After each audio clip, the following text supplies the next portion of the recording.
بخیل خو ته وایي چې خپل مال نه لګي خپل دغه نه لګي او ابخل هغه دی چې مثلا د بل مال را پچانه او الله چې څور کړي هغه دی پټي هغه وایي ورپسته روره کاروبارونه بند دي کاروبارونه جام دي دنیا ولاړه د کنټینرانو مسانې پیسې 200 کسان پاتې او ونور ته وایي ورور تاسو څه جوړ کړی دا غریبان ولا په دې وایي یو ته رسیږي دي الذين يبخلون ويأمرون الناس بالبخل ويكتمون ما آتاهم الله من فضل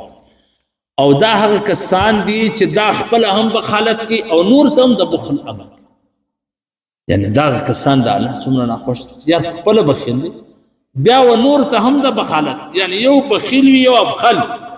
بخیل خو ته وایي چې خپل مال نه لګي خپل دغه نه لګي او ابخل هغه دی مثلا د بل مال را پچانه او الله چې څور کړي هغه دی پټي هغه وایي ورپسته روره کاروبارونه بند دي کاروبارونه جام دي دنیا ولاړه د کنټینرانو مسانې پیسې 200 کسان پاتې او ونور ته وایي ورور تاسو څه جوړ کړی دا غریبان ولا په دې وایي یو ته رسیږي دي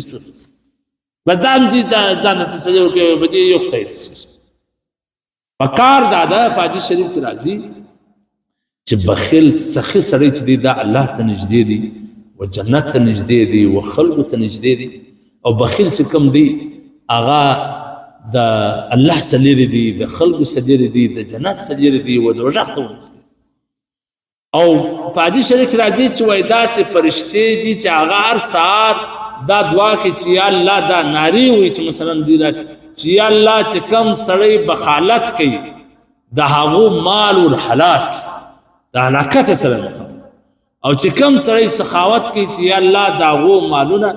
د کامیابی سره مخامخ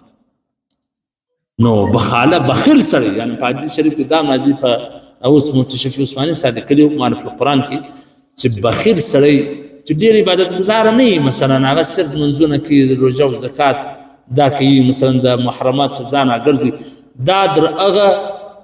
مثلا چې سخي وي دا در هغه بخیل والا ته ډېر خوښ دی چې ګرځي شپه او ورځ په عبادت وکړي سخي سړی چې دی دا ګناهګاره در بخیل عبادت گزار په شتا باندې درون ځکه د دغه سخاوت د جنت لپاره کافي نو په کار دا چې موږ تاسو په ځان کې د سخاوت ماده کړو سخاوت نه دي مثلا تاسو موږ خلک د غریبان دا سوچ وي چې سخاوت به خامخا کو پته لکه ته د ویر په سخاوت وو ته د نیمر په سخاوت وو ته د لس په سخاوت وو چې سونه ستا وسته هغه سخاوت وو الله جل جلاله چې دی هغه کم ولا نه دی کیف ولا الله وجه ته نو ګور چې ته سونه ورکه الله وجه ته ګور چې ته څنګه ورکه کته لږ ورکه بس الله خو تاسو لږ کوم